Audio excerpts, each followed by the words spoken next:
तो आप लोग सब भक्तों का मैं जगन्नाथ बलदेव सुभद्रा की तरफ से आज के सत्संग कार्यक्रम में अभिनंदन करता हूँ। हरे कृष्णा। हरे कृष्ण। तो भारत का आज बहुत बड़ा भाग्य है कि भारत की नगरी में आज भी सत्संग होता है। भारत की नगरी को पुण्य नगरी, धर्म की नगरी बोलते हैं। आज पूरे विश्व भर में अधर्म का प्रचलन बढ़ते जा रहा है। जगह जगह पर लोग बहुत ज़्यादा अश्लील व्यवहार करते रहते हैं। यहाँ तक कि आप रोड पे जाएंगे तो अभी जा रहा था, यंग बच्चियाँ भी सिगरेट पी रही। बहुत ही पतन की ओर हमारी संस्कृति जा रही।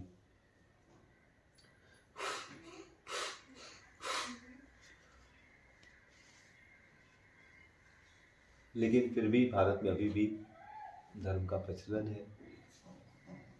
लेकिन दुर्भाग्यवश धर्म का प्रचलन अगर सही से धर्म को नहीं समझाया जाए तो धर्म सही से अगर नहीं किया जाए तो उसका फल नहीं मिलेगा। जब तक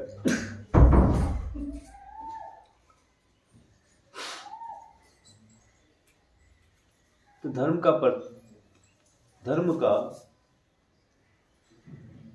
हम लोग सब धर्म कर रहे हैं, भजन करें, सत्संग करें, किस लिए करते हैं हम लोग? आज आप सत्संग में आए हैं, इसका क्या प्रयोजन क्या है? कौन बता सकता है? हम लोग अभी सत्संग कर रहे हैं, इसका प्रयोजन क्या है? सत्संग में कुछ प्रयोजन है कि नहीं?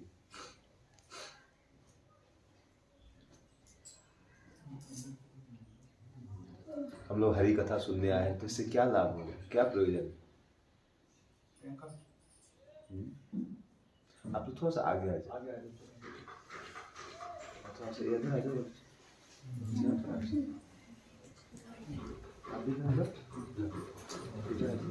आई तुम हल्दिया नहीं आए, छोटी चला एग्जाम चल रहा है। पिछली बार एग्जाम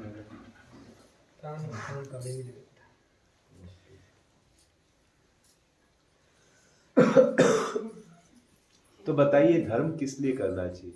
हम लोग हरि कथा सुनते हैं, से क्या क्या किस लिए करना चाहिए?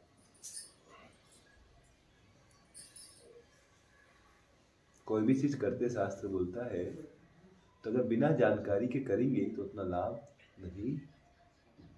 देखो कोई बच्चा कॉलेज जाएगा, स्कूल जाएगा, उसको पता नहीं क्यों स्कूल जाना है, तो उतना लाभ होगा?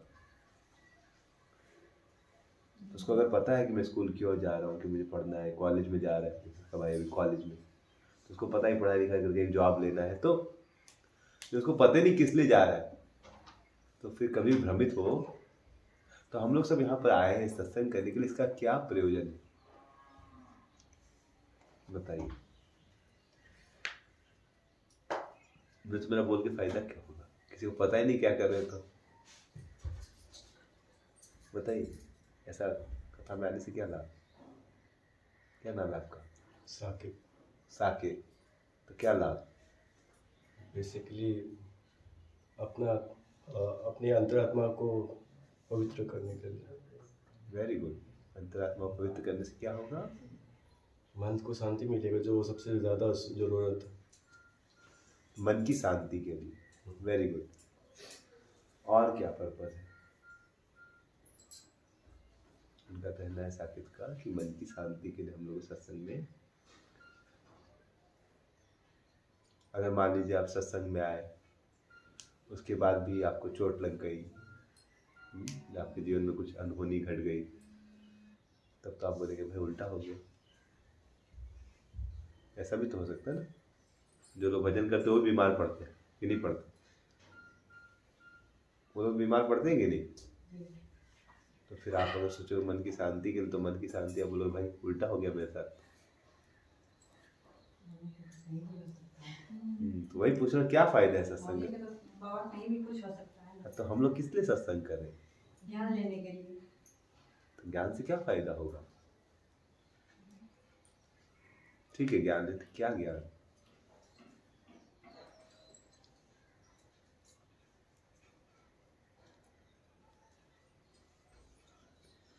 तो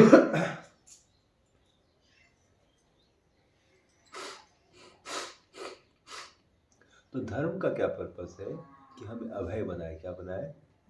अभय। भजन जो हम करते हैं, कैसे पता चलेगा आपका भजन परिपक्व हो रहा है? तो इसलिए भजन आता है, भजहु रे मन श्रीनाथ नंदन अभय चरणा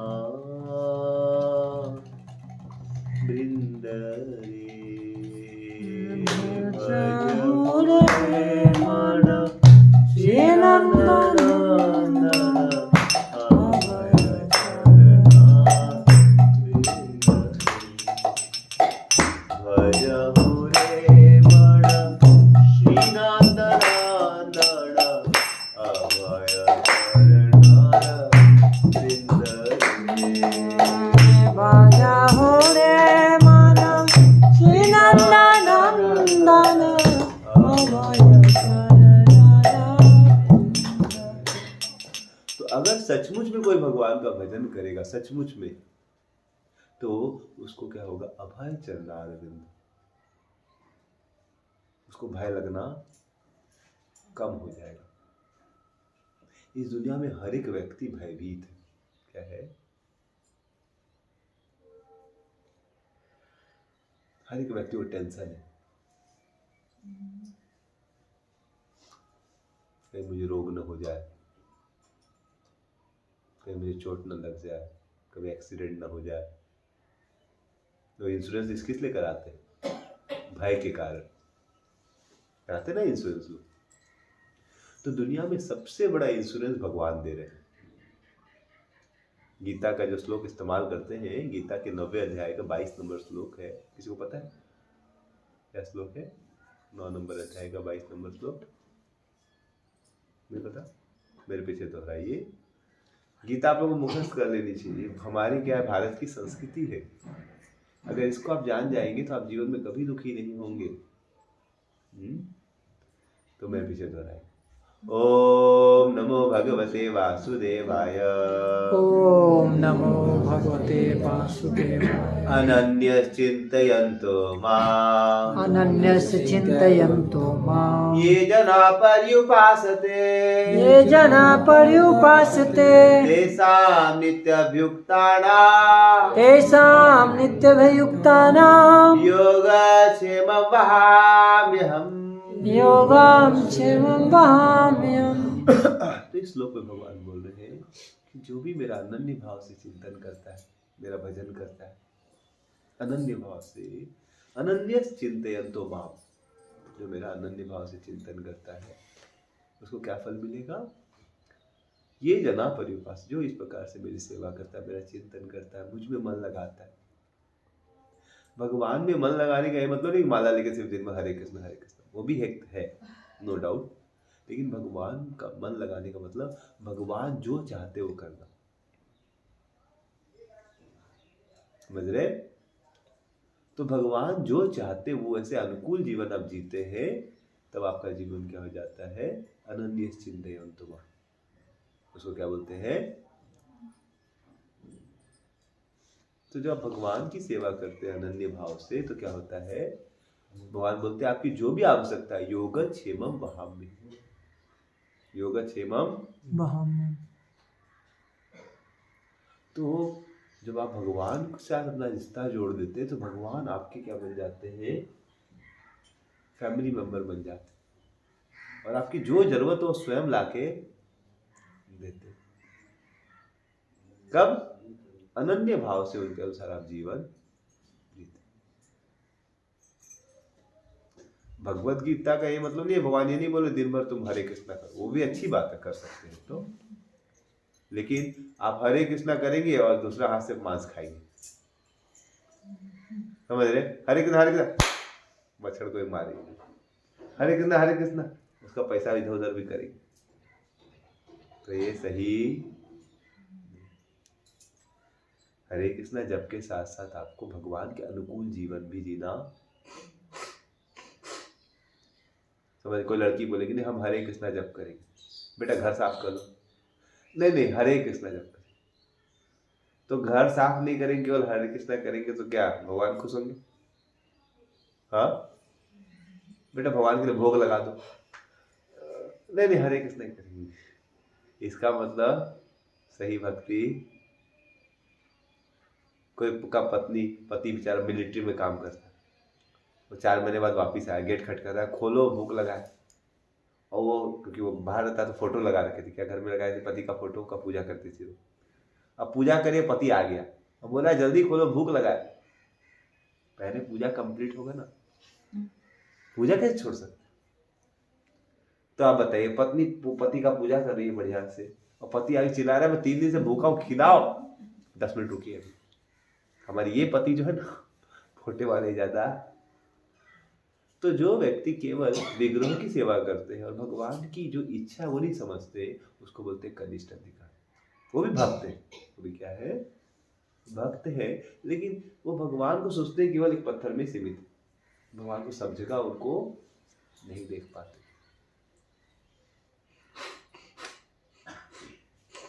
तो इसीलिए हमें भगवान को देखना चाहिए कि भगवान की इच्छा क्या है। भगवान की इच्छा समझ रहे हैं आप लोग? तो बहुत बार कनिष्ठ अधिकारी लोग जो ब्राह्मण होते हैं, वो कनिष्ठ होते कभी कभी, तो बस रीति रिवाज ज्यादा पालन करते हैं और भगवान के सार को नहीं समझ पाते। तो भगवान की इच्छा क्या है वो लोग नहीं समझते।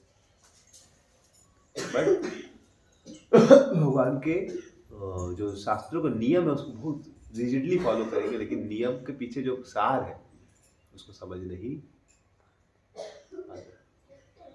और इसको बोलते हैं कर्म कांड। क्या बोलते हैं?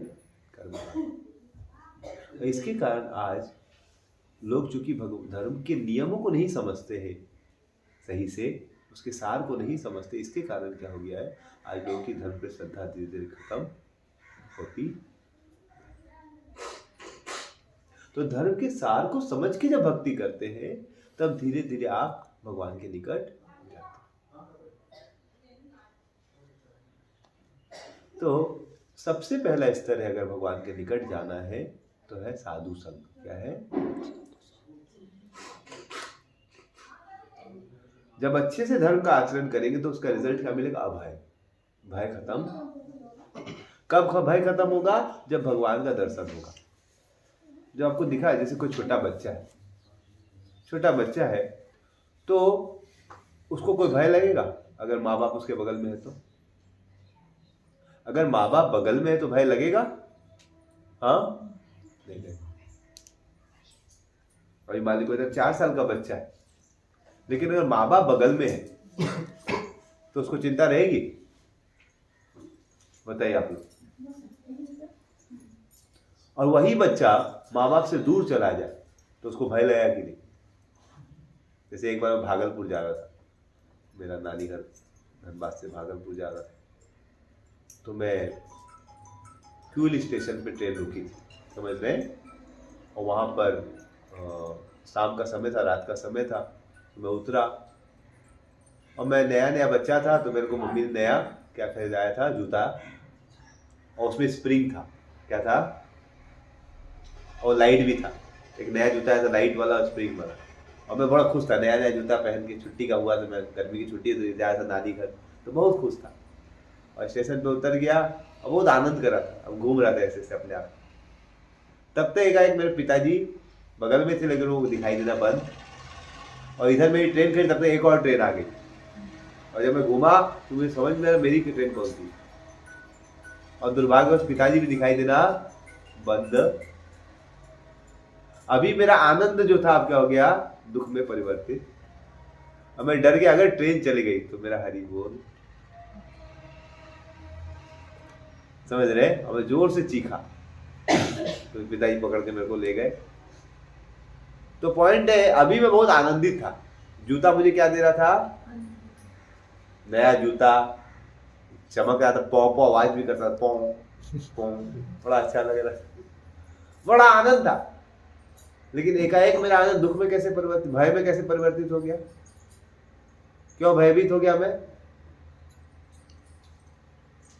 क्यों भयभीत हो गया मैं? समझ रहे हैं आप लोग?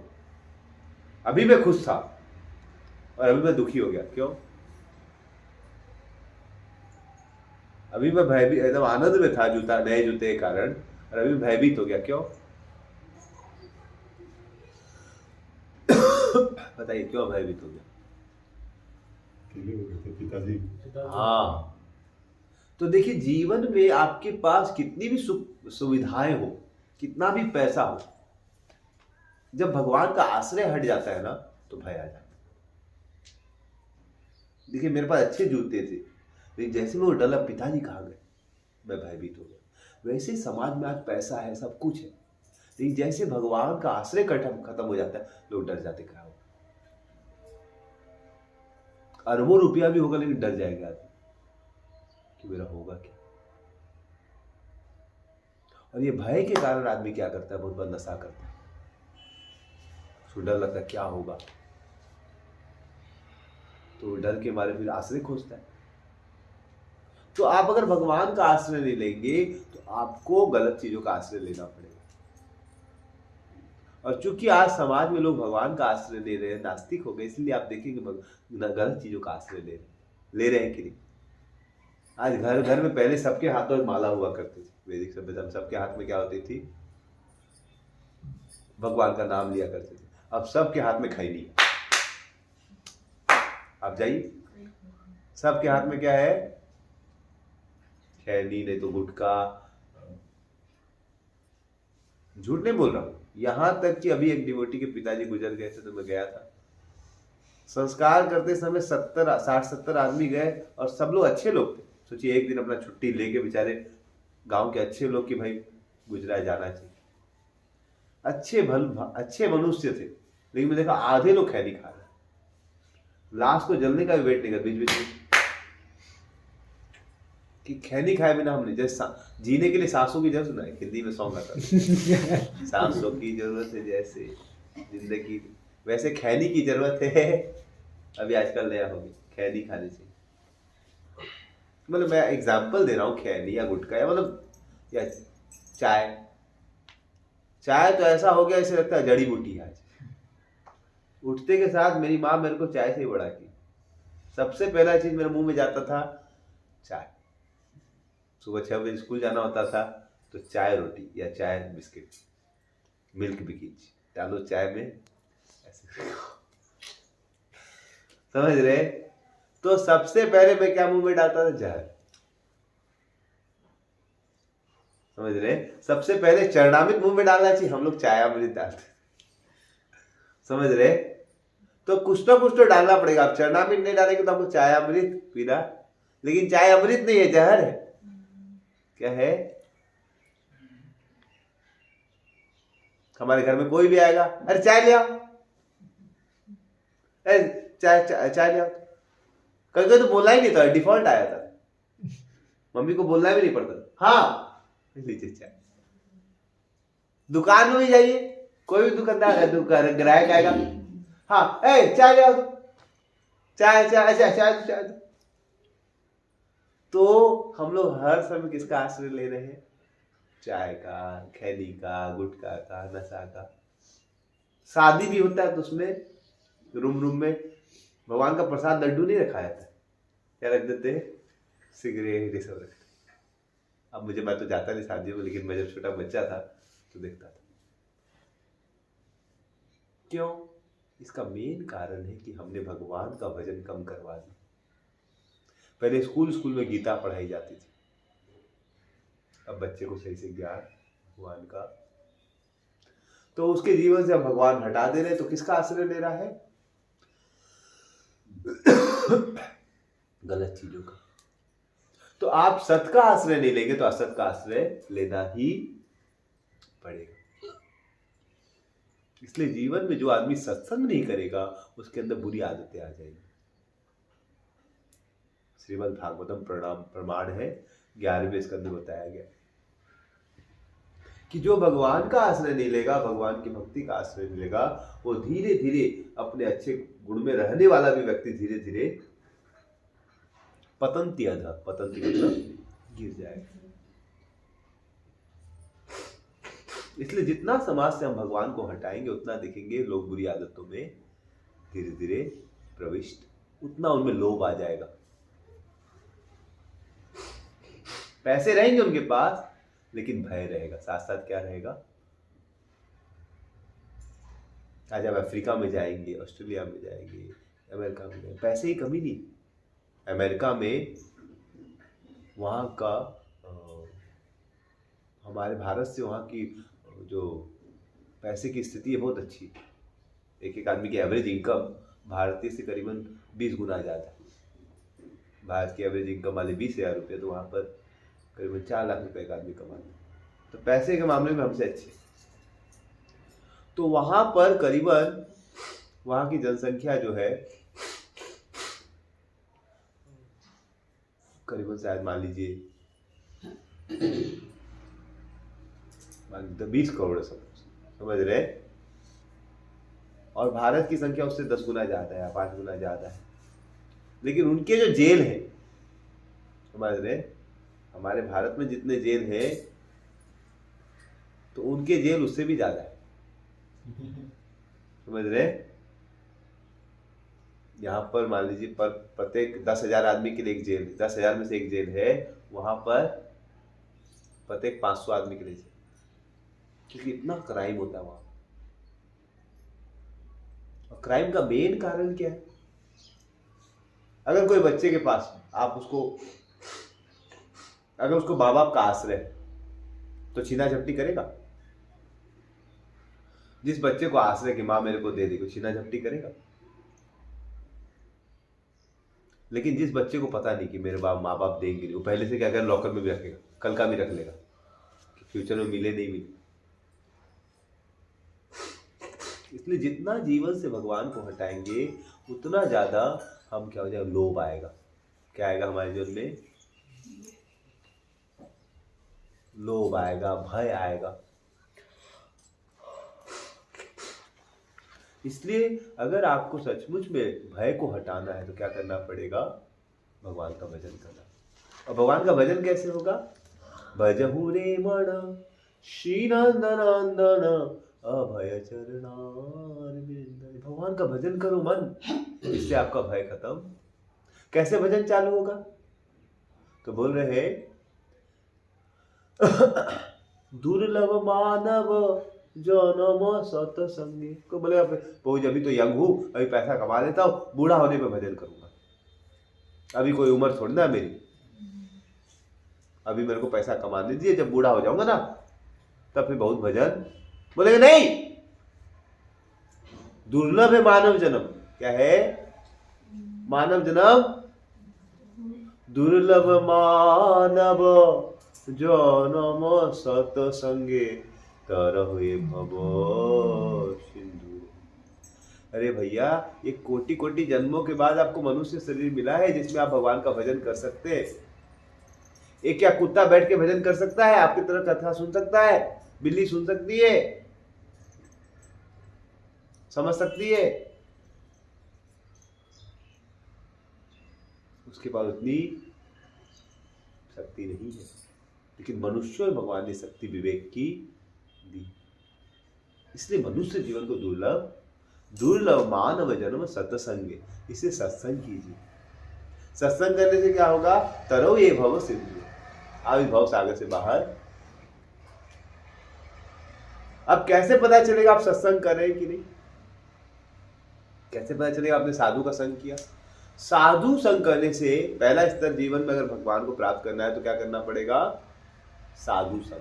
भगवान को प्राप्त करने के लिए मैं 5 चीजें सिखा रहा हूं, आपको याद कीजिएगा। पहला क्या है? आपको भगवान को प्राप्त करना है तो क्या करना पड़ेगा? भगवान को क्यों प्राप्त करें? अभय होना है, पापों से मुक्त होना है। जब तक जीवन में भय होगा आप हमेशा डर के मारे चोरी करेंगे, आप किसी का पैसा ज्यादा रखेंगे। जीवन में सब पाप का कारण क्या है? भय। अगर माँ बाप बगल में खड़े तो आदमी को चोरी करेगा? जब माँ बाप, बच्चा छोटा बच्चा है, उसको पता मेरे माँ बाप मेरे को सब कुछ देंगे, चिंतित होगा। ये माँ बाप हट जाए तो अपना खुद का सोचना पड़ेगा उसको। तो जीवन में सब समस्या का कारण है भगवान की विस्मृति। अब पता है कि कृष्ण मेरे भगवान है, जगन्नाथ जी मेरे भगवान, तो भय लगेगा कि भाई जो जरूरत हो देंगे ना मेरे पिता। मेरे लिए जो जरूरत होगा वो मुझे अवश्य देंगे। आप लोग समझ रहे पॉइंट? जीवन में सब पापों का कारण है भगवान को भूल जाना। जब तक भगवान का प्रति आपका श्रद्धा है कि नहीं भगवान मेरे है ना, मेरे को जो जरूरत होगा देंगे, तो हम कोई पाप जरूर नहीं। जितना भगवान को भूल जाएंगे उतना भयभीत हो जाएंगे, उतना पाप। हम लोग सब चाहते कि समाज अच्छा हो। कितने लोग चाहते समाज अच्छा हो? बोले हरि बोल। समाज में कोई पाप नहीं हो, सब लोग एक दूसरे से प्रेम करें, चाहते कि नहीं? लेकिन आज सब लोग सबसे प्रेम करते हैं क्या? ईर्ष्या करते हैं। अरे उसका गाड़ी आ गया, कांग्रेचुलेशन, जल जाए तो बढ़िया हो।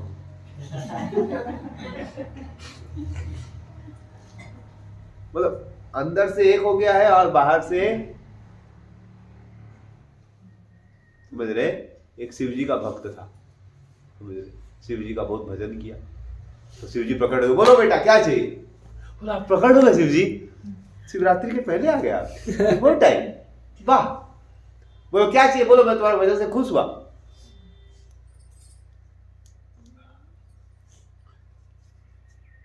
आप जल्दी आगे सोच नहीं पाए क्या चाहिए।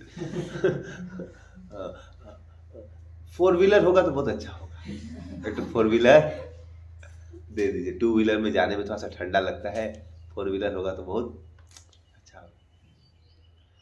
बोले तथास्तु। तो तुरंत उसके घर में क्या प्रकट हो गया? गार्डन के अंदर उसका क्या प्रकट हो गया? अरे वाह। और उसके बगल में एक और उसका जो फ्रेंड था वो भी शिव जी का भक्त, तो ये भी छत पे पूजा कर रहा था, वो भी छत पे पूजा कर रहा था।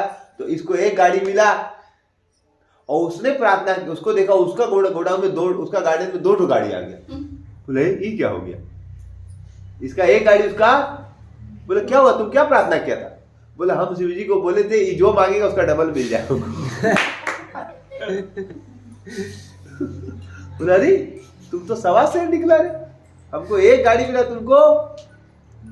फिर थोड़ी देर बाद और पूजा किया, फिर शिव जी प्रकट हो गया। बोला आप क्या चाहिए? बोलो। बोला शिव जी मेरा घर बहुत पुराना है, तो आप बढ़िया घर दे दीजिए।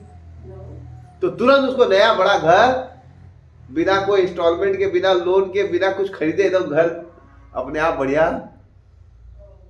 तब तक देखा उसका दूसरा फ्रेंड तो उसका डबल घर आ गया। ये क्या हो गया? बोला ये क्या हो? बोला हमने बोला जो तुमको मिला उसका डबल मिले, तो तुम्हारा 1 फ्लोर बना, मेरा 2 फ्लोर बना। अरे बाप रे, कोई बात। फिर वो दोनों भजन किया। फिर शिव जी बोले आप क्या चाहिए? बोले शिव जी बहुत तपस्या कर रहा हूं मैं, एक पांव पे खड़ा होकर तपस्या कर रहा हूं। समझ रहे? शिव जी मेरे को समझ में आ रहा है कि एक पांव पे भी खड़ा के जीवन जिया जा सकता है, समझ रहे? तो एक पांव तोड़ दीजिए। क्या कीजिए? एक पांव। तो उसका एक पांव टूट गया, खड़ा हो गया, पांव खत्म हो गया। और देखा उसका जो मित्र छता है वो गिर गया। बोले ये क्या हो गया? अभी बोलता देखा एक पांव पे खड़ा हो गया, देखा मजा आया। क्योंकि वो तो बोला था जो उसको मिलेगा उसका डबल।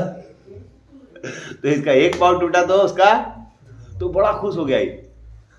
थोड़ी देर फिर तपस्या किया, एक पांव पे खड़ा, वो भी तपस्या कर रहा है। फिर कौन प्रकट हो गए? भगवान प्रकट। बोला अब क्या चाहिए? बोलो शिव जी एक आंख से भी तो सब कुछ दिखता है, आपकी कृपा से एक आंख से सब कुछ। तो एक आंख क्या करेंगे साहब? 2 आंख क्यों दिए? एक आंख फोड़ दीजिए। तो इसका एक आंख फूट गया और बगल में देखो वो अंधा हो गया। और खूब क्या हो गया?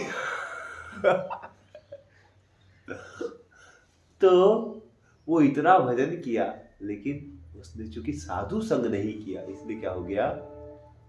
शिव जी का पूजा करा, लेकिन बिना साधु संग के अगर हम भजन करते हैं तो हृदय शुद्ध नहीं। समझ रहे? इसलिए साधु का संग करेंगे तो हमें क्या देंगे? वो भजन क्रिया देंगे। क्या देंगे? क्या? भगवान का नाम करो, भगवान हरि का नाम कीर्तन करो। हरे कृष्ण कृष्ण कृष्ण हरे हरे राम राम राम राम। भगवत गीता का अध्ययन करो। और साधु संघ के द्वारा अगर हम लोग उनके निर्देशन में जब भजन करेंगे तो क्या फल होगा? पहला क्या बताया मैंने? साधु संघ। दूसरा भजन क्रिया।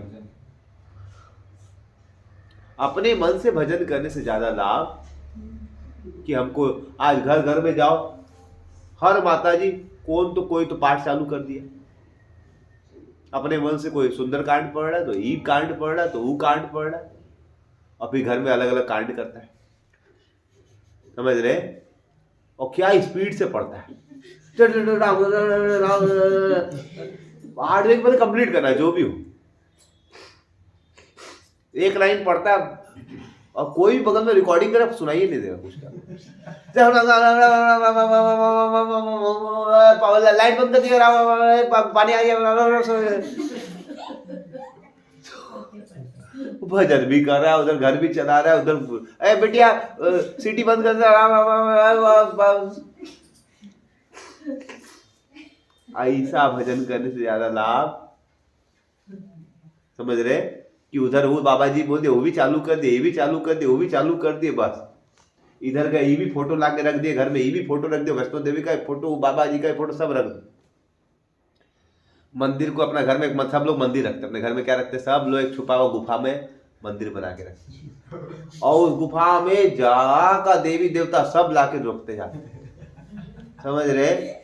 कि भाई कहीं पर भी जाओ भरते जाओ, गोडाउन बना लेते, उसको रोज तिलक लगाएंगे, ये करेंगे, चंदन पीस पीस के लगाते रहो, पोसते रहो। इससे कुछ होता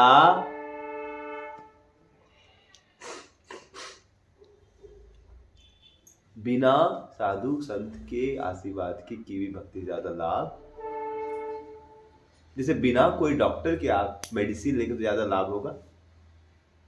जो लाल वाली दवाई बहुत अच्छी लग रही, हाँ दे दीजिए, 10 पीस दे दीजिए, रोज एक पीस तो पता नहीं क्या हो।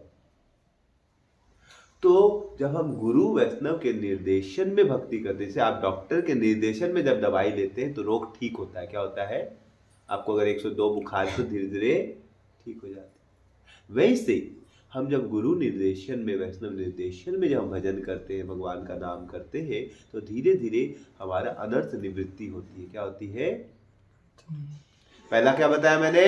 सब लोग बोले जोर से, साधु संग, साधु संग। दूसरा भजन क्रिया, भजन क्रिया। तीसरा अनर्थ निवृत्ति। मैं 5 स्तर बता रहा हूं आज आप लोग। पहला स्तर साधु संग, अच्छे साधु का संग करना चाहिए, जो लोभी नहीं हो, जो भगवान से प्रेम करे, जो भगवान का खुद अच्छे से भजन करे, जिनको बढ़िया शास्त्रों का ज्ञान हो, न कोई लोभी आदमी आ गया वो बस पैसे के लिए करता है, वैसे लोग के लिए नहीं सुनना चाहिए। तो साधु संग जब करेंगे तो फिर क्या होगा? वो भजन क्रिया देंगे आपको। भजन क्रिया सही से करने पर क्या फल होगा? अनर्थ निवृत्ति, हृदय शुद्ध होने लगेगा, लोभ की वासना कम होने लगेगी, जो मिलेगा उसमें सब। अगर सही से भजन करेंगे तो आप कंप्लेन करना बंद, ठीक है, जो रोटी भगवान खिचड़ी दिए ठीक है, दाल रोटी दिए ठीक है, मिठाई मिला तो ठीक है, नहीं मिला तो जो देंगे भगवान ठीक है। तो जो भगवान का भजन प्रवीण होने लगता है उसको लगता है जो है ठीक है, ज्यादा कंप्लेन नहीं करेगा। और उसके बाद जब अनर्थ निवृत्ति होने लगी, तब कैसे पता अनर्थ निवृत्ति हो रही है? तब पता चले उसको चौथा हिस्सा आता है, इसको बोलते हैं रुचि। क्या बोलते हैं? इसमें भगवान के अब कीर्तन में मन लगने लगता है, दिन भर मन करता है गीता पढ़े, भागवत पढ़े, दूसरों को समझाए। और फिर 5वां स्तर जो होता है उसको बोलते हैं भाव या प्रेम। उसमें भाव के स्तर में आपको भगवान से बातें होने लगती, भगवान दिखने लगते हैं, भगवान सपने में आने लगते हैं, भगवान का आदान प्रदान होता है। अगर आप उनको नहीं खिलाए तो आपको भूख लग रही, मतलब दिखेगा कि भगवान आपसे बातचीत। तो इस प्रकार से धीरे धीरे प्रॉपरली सिस्टमेटिक वे में जब भक्ति करेंगे तब आप भगवान से बातें कर सकते हैं। तब भगवान एक पत्थर नहीं रह जाते, भगवान आपके लिए क्या है? उस समय साक्षात प्रकट हो जाते। और जिसको भगवान का साक्षात प्रकटीकरण होगा क्या पाप करेगा? उसको डर लगेगा, पैसे का कुछ भय होगा, समझ रहे? इसलिए एक भजन आता है, जिसने भगवान से रिश्ता जोड़ देता उसको भय, तू क्यों घबराता है, तेरा श्याम से नाता है। तू क्यों घबराता है, तेरा शाम से नाता है।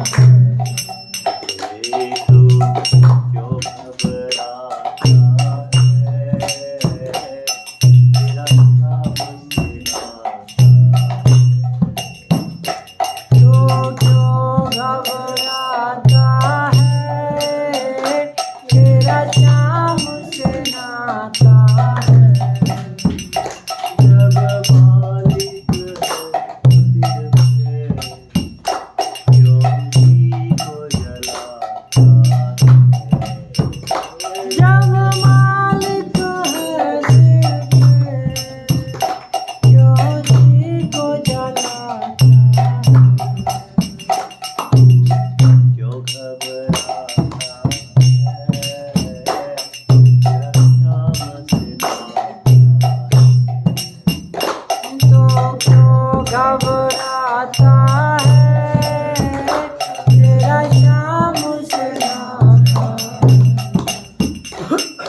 तो आप लोग भी अगर अच्छे से भजन करेंगे, सही से गीता भागवत पढ़ के अगर अच्छे से भजन करेंगे, तो एक स्तर आ जाएगा जब आप भगवान से बातें कर सकते हैं, जब आपका हृदय एकदम शुद्ध होने लगेगा, आपको कोई भय नहीं लगेगा। अगर सब लोग भगवान में इस तरह से भजन करें अच्छे से, तो समाज में कोई पाप, पूरा राज्य राम राज्य बन जाएगा। क्या बन जाएगा? राम राज्य में कोई भी चोरी नहीं हुआ करती थी। राम राज्य में यहाँ तक माताएं जब प्रसव होता था उसमें पीड़ा नहीं होती थी। आजकल तो इतना पाप हो गया है, आए दिन माताओं की प्रेगनेंसी खराब हो जाती है, आए दिन बच्चा पैदा करना आजकल बहुत मतलब कितना कष्ट होता है। बट राम के राज्य में किसी को कष्ट नहीं। राम जी के राज्य में यहाँ तक कि जब बरसात की सीजन होती थी तभी बरसात होगी। समझ रहे? इतनी सुंदर तरीके से प्रकृति चलती थी, किसी को कष्ट, कोई रोगी नहीं होता था। किसी को क्या नहीं होता था? आज तो आप हर एक व्यक्ति के जीवन में रोग, सबका, किसी का हार्ट खराब है तो किसी का पेट खराब है तो किसी का ये खराब है तो किसी का अल्ट्रासोनिक, तो ये तो कितना अच्छा होगा अगर हमारा भारत पूरा क्या बन जाए? राम राज्य। तो इसलिए आप लोग अच्छे से भजन कीजिए। इससे क्या होगा? भगवान आपके जीवन में ही पहले तो भगवान राम प्रकट होंगे और फिर आपके जीवन से पाप खत्म होगा, सबके जीवन से पाप। देखिए, जब राम का स्मरण करते थे भरत, तो उनको कोई राज्य से लोभ था? उनको राजा बनाए, बोले बोलने में राजा नहीं बनूंगा, राम जी को राजा बनाऊंगा। और सब कोई सेना उना लेके कहाँ गए? चित्रकूट तक पहुंचे कि नहीं भैया आप राजा बने। और राम जी बोलते नहीं मैं बने हो, तू भी बनो। तो इधर क्या झगड़ा हो रहा है? वो बोल रहा है तुम बनो, वो बोल रहा है। और आज कलयुग में क्या हो रहा है? हम बनेंगे, वो बोलता है हम बनेंगे। क्योंकि राम जी के जीवन में, इसलिए सबके जीवन में भय, उसको दे दूंगा तो कहीं मेरा शोषण न कर, उसको डर है मेरा शोषण न कर। तो धृतराष्ट्र को देखिए, उसके जीवन में कृष्ण नहीं थे तो हमेशा भयभीत, सोचता था मेरा बेटा ही राजा। अरे क्या पांडव लोग राजा बनेंगे तो क्या उसको नहीं देंगे खाना पीना?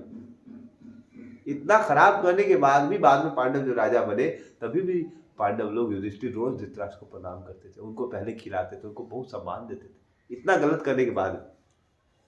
तो क्या पांडव लोग क्या बोलते हैं, युधिष्ठिर लोग क्या धृतराष्ट्र को सम्मान नहीं देते अगर वो लोग राजा रहते तो? लेकिन धृतराष्ट्र के बारे में भय आ गया कि नहीं मेरा बेटा लोग बनेगा तो अच्छा रहेगा, कौरव लोग बने, पांडव लोग बनेगा तो शायद ठीक। तो इस दुनिया में कष्ट का कारण, भय का कारण भगवान की विस्मृति। इसलिए अच्छे से भजन करके ऐसे स्तर पे आ जाना चाहिए जिससे हम हर समय भगवान का स्मरण कर सकें। तब फिर ये जो भगवान की मूर्ति है, ये 3 स्तर पे काम करती है। कितने स्तर पे काम करती है? एक ही है विग्रह, समझ रहे हैं? लेकिन अलग अलग लोगों के अनुसार अलग अलग स्तर पे काम करेगी।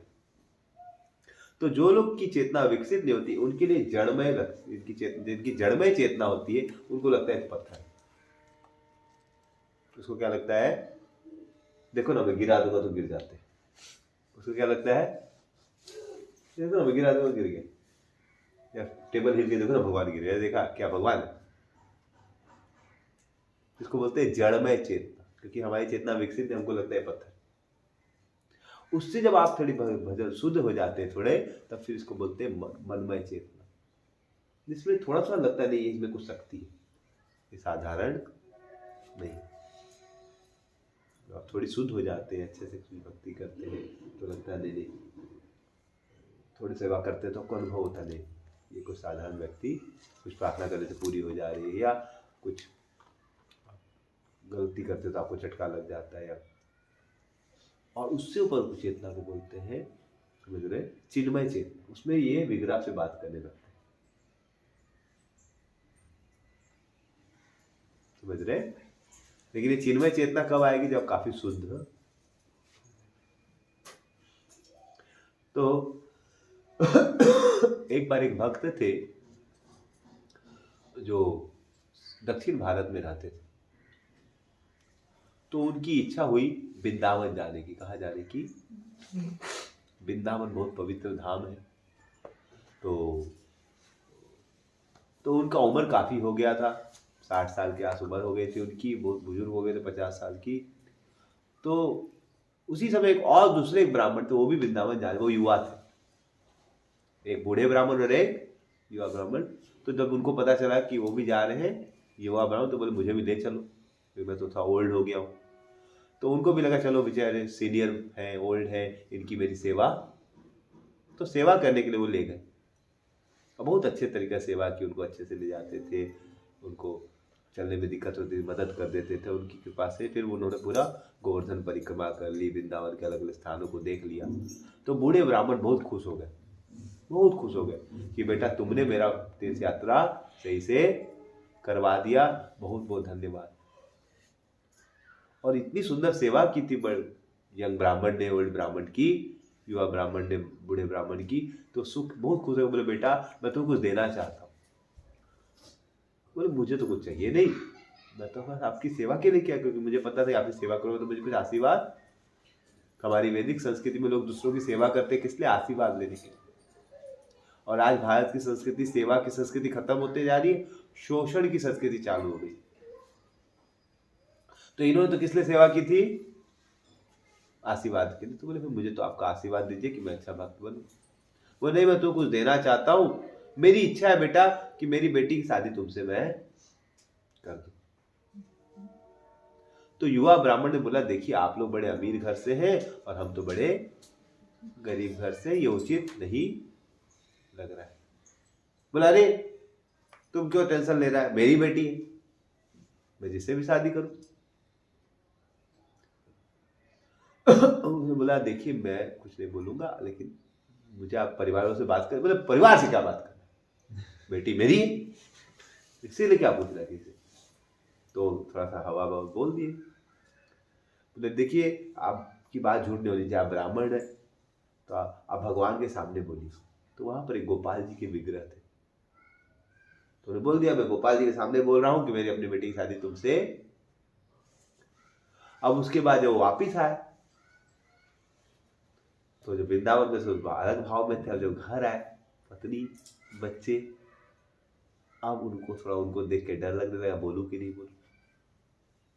अब एक दो महीने बाद उसको लगने लगा भाई बात चलानी चाहिए।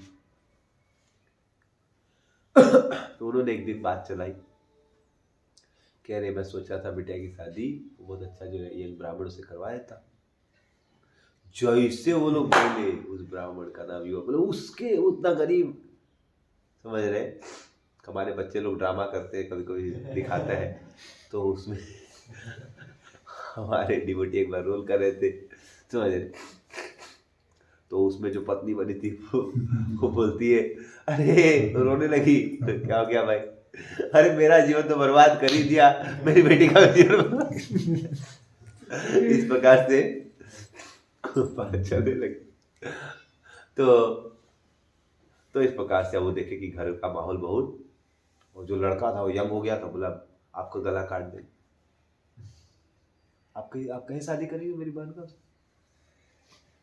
तो पूरा करूँ, और पत्नी बोले हम जहर खा के मर जाए, हम जहर खा के, अब बेचारे को लगने लगा धर्म संकट, एक तरफ हमने वचन दिया है उस ब्राह्मण को शादी करेंगे, हमारी बेटिया है, और अब दूसरा पत्नी बोल रहे हम जहर खा के, अब क्या करे समझ नहीं आ रहा, भाव में बोल तो दिया था। वो बोले बेटा ठीक है, लेकिन देखो मैंने तो ब्राह्मण को प्रॉमिस, बोला आप जो बोलेंगे बिना पूछे थे क्या हमसे? बेटा लेकिन मैं बोल दिया हूं। देखिए आपको कुछ नहीं बोलना है, अगर सभा लगेगी ना तो आप बस बोल दिए कि मैं सही से याद नहीं, ये सही भी नहीं झूठ भी नहीं। अब क्या बोलना है, हमको सही से याद नहीं आ रहा, बाकी हम देख लेंगे। हाँ, अब यंग ब्राह्मण जो थे, और उनको बहुत दिन से याद है कि मेरे ब्राह्मण ने बोला शादी करेंगे, भाई उनकी बात झूठी हो जाएगी, तो गए ओल्ड ब्राह्मण के पास कि भाई आपने बोला था। तब तक छोटा भाई आ गया, बोला रे तुम बेटा मैं पैसा लूटना चाहता है, हाँ ये वो। तब पंचायत में बात गई कि भाई भगवान, अब वो यंग ब्राह्मण चाहते कि उनकी बात कटे नहीं, क्योंकि ब्राह्मण झूठ, उनके बात झूठ नहीं होनी चाहिए।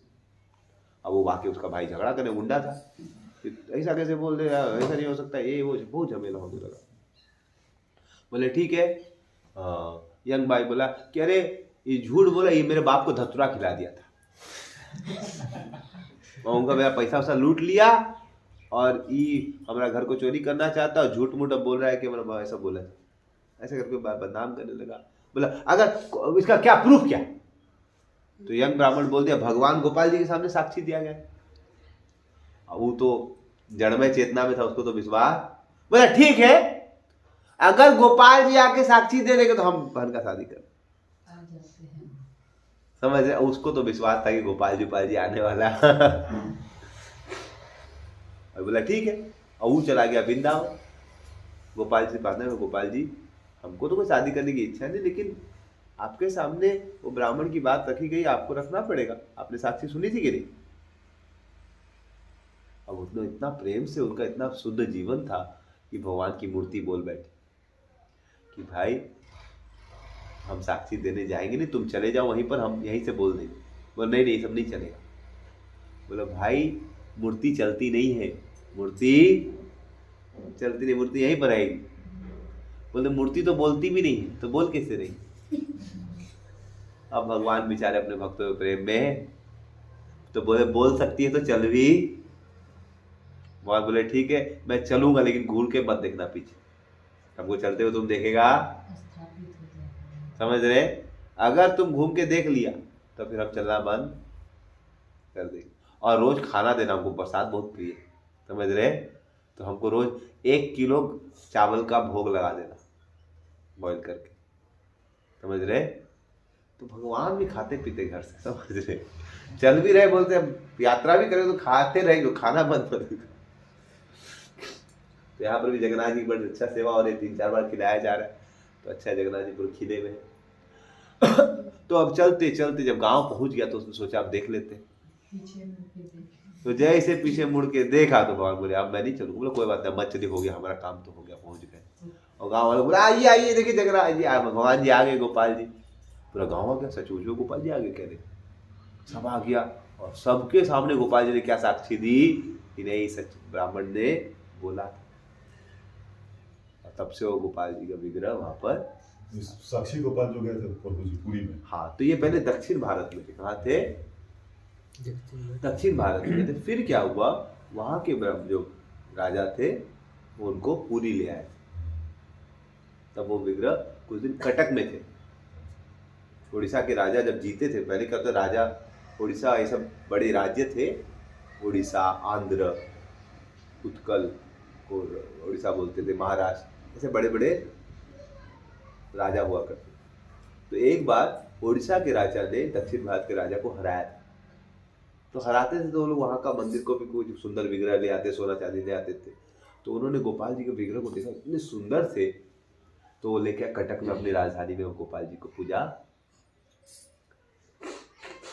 तो गोपाल जी इतने सुंदर थे, तो एक दिन रानी, और भगवान के विग्रह में शक्ति होती है, तो बहुत अच्छे से रानी सेवा कर रही थी, तो भगवान से प्रेम हो गया, तो अपने बेटे की तरह मानती थी भगवान को। तो इच्छा थी कि भगवान, तो एक दिन उसकी इच्छा हुई भगवान को, अगर भगवान के नाक में अगर छेदा होता तो मैं अपने उनको क्या पहनाती, नथनी। तो उसने इच्छा कि भगवान आपके नाक में अगर मैं नथनी पहनाती सोने की। तो अगले दिन जाके जब देखती है तो भगवान के विग्रह में क्या था, नाक में छेदा। समझ रहे? और बोले कि मेरी माँ ने मेरे को बचपन में छेदा। फिर उसके बाद यह विग्रह पूरी आ गए, मुगल का राज में आक्रमण सब होते रहता था। तो फिर उसके बाद साक्षी गोपाल नाम के, मतलब एक गांव में आ गए थे, पुरी से 20 किलोमीटर दूर, और इतना इनकी शक्ति है, इतना ही पूरा करते इच्छा उच्छा, तो इनका नाम हो गया, पूरे गांव वालों ने नाम रख दिया, पूरे गांव का नाम हो गया साक्षी गोपाल। अभी जहाँ पर वो विग्रह है, विग्रह का नाम भी साक्षी गोपाल है, स्टेशन का नाम भी साक्षी, क्योंकि लोगों ने इतनी भगवान श्रद्धा करते पूरा करते इच्छा, हजारों हजार लोग जाते, उनकी इच्छा पूरी होती, तो उनका शक्ति है, तो अब पूरा गांव मानता है, और पूरा गांव का नाम ही हो गया है साक्षी।